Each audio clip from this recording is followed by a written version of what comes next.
लाहौर, जहां वज़ीर इत्तलात फवाद चौधरी मीडिया से बात कर रहे हैं।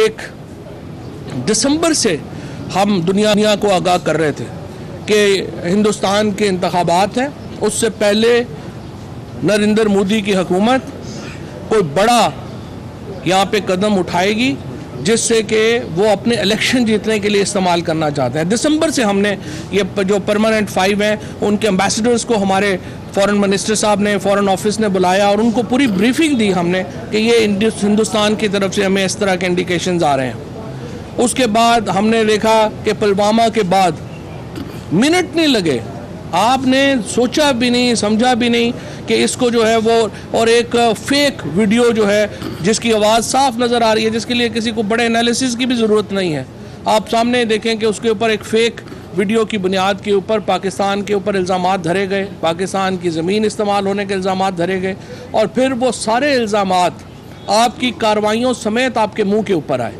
आज पाकिस्तान जो है उसका जो अमन का नैरेटिव है, हमारा जो पीस का नैरेटिव है, उसको पूरी दुनिया ने उसको अप्रिशिएट किया है, चाहे वो मगरबी ममालिक हों, चाहे मुस्लिम ममालिक हों, चाहे तमाम दुनिया के दीगर ममालिक हों। उन्होंने पाकिस्तान का जो बयानिया है उसको अप्रिशिएट किया है, पाकिस्तान के बयानिए को जो है वो मंजूरी मिली है और ये हमारी हुकूमत की, पाकिस्तान की सियासी जमातों की, पाकिस्तान की पार्लिमान की, पाकिस्तान की कौम की फतह है, मैं ये समझता हूँ। इंशाल्लाह आज जो भारत के सफ़ीर हैं वो भी पाकिस्तान वापस आ गए हैं और हमारे सफ़ीर दिल्ली चले गए हैं।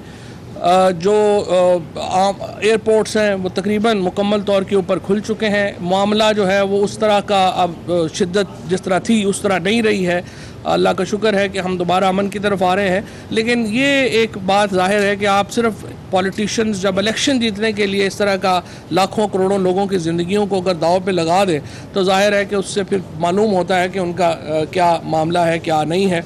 और इसी तरीके से ये जिस तरह से मैं शुरू में बात कर रहा था कि क्रिकेट को स्पोर्ट्स से दूर रखें और आईसीसी को फौरी तौर के ऊपर हिंदुस्तान की क्रिकेट टीम को बैन करना चाहिए अगले मैचेस में। अगर वो, मैं समझता हूँ कि बैन नहीं करते, यहाँ पे फ़लस्तीनी कॉज के लिए, गज़ा के मुसलमानों के लिए एक साउथ अफ्रीकन क्रिकेटर जो थे मुबीन, उन्होंने सिर्फ बैंड पहना था और उसके ऊपर सिर्फ गज़ा लिखा हुआ था, मुस्लिम्स गज़ा, उनको मैच के लिए आपने सस्पेंड कर दिया था।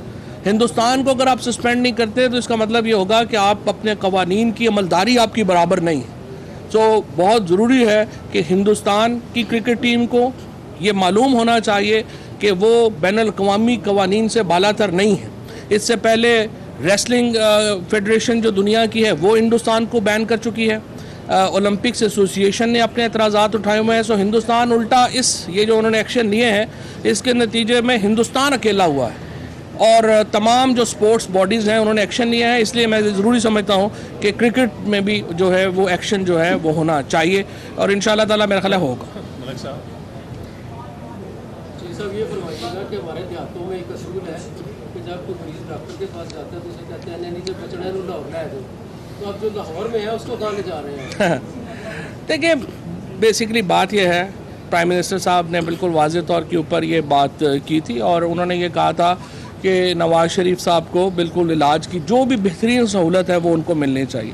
उसके बाद पंजाब गवर्नमेंट से बात हुई है, पंजाब गवर्नमेंट ने आपके सामने उनको हर मुमकिन सहूलत ऑफ़र किया। बट लगता मुझे यूँ है मुस्लिम लीग नून के अंदर अब लोग, नवाज़ शरीफ साहब पता नहीं सियासत उसके ऊपर करना चाह रहे हैं या नहीं करना चाह रहे हैं, लेकिन नून लीग के अंदर अब एक तबका ज़रूर है जो नवाज़ शरीफ साहब की सेहत के ऊपर सियासत करना चाह रहा है और उसको फ़ायदा मिलता है, वो पॉलिटिकल लेवरेज लेना चाह रहा है। मेरा ये ख्याल है कि किसी की भी जो बीमारी है उसको सियासत के लिए इस्तेमाल नहीं करना चाहिए, चाहे वो आपका साथ हों चाहे आपके मुखालिफ हों। कई दफ़ा अनफॉर्चुनेटली यहाँ पे ये मैं देख रहा हूँ कि जो उनके मुखालिफिन से ज़्यादा उनके जो साथी हैं उनको पड़ी हुई है कि किस तरीके से हम इनकी बीमारी कैश करवा लें। ये ज़्यादा जो है वो अनफॉर्चुनेट। चौधरी साहब, आपका और नईमुल हक साहब का पैचअप हो गया है क्या? किससे ज़्यादा शाबाश किसे मिली है, डांट किसे ज़्यादा पड़ी है? कोई ऐसी खास बात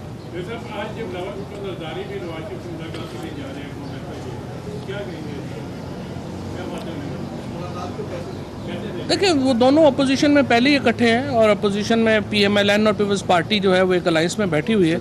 अगर वो जाना चाह रहे हैं तो उनको ज़रूर जाना चाहिए और नवाज शरीफ साहब बीमार हैं, उनका पता करने में क्या हर्ज है। सर, प्राइम मिनिस्टर साहब लाहौर में हैं, प्राइम मिनिस्टर साहब लाहौर में हैं, वज़रा की कारकर्दगी पर ब्रीफिंग उन्हें दी जा रही है, तो फयाजुल हसन चौहान साहब चूँकि हटाए जाए हैं तो समझते हैं कि मजीद भी कोई एक दो वजीर हुकूमत के कोई ऐसे हैं जिनके देखिए ये तो प्रेरोगेटिव चीफ मिनिस्टर का और प्राइम मिनिस्टर का है, किसको रखना है किसको निकालना है, ये तो उनकी अपनी वो टीम के कप्तान होते हैं, ये फैसले उन्होंने करने होते हैं कि क्या करना है क्या नहीं करना।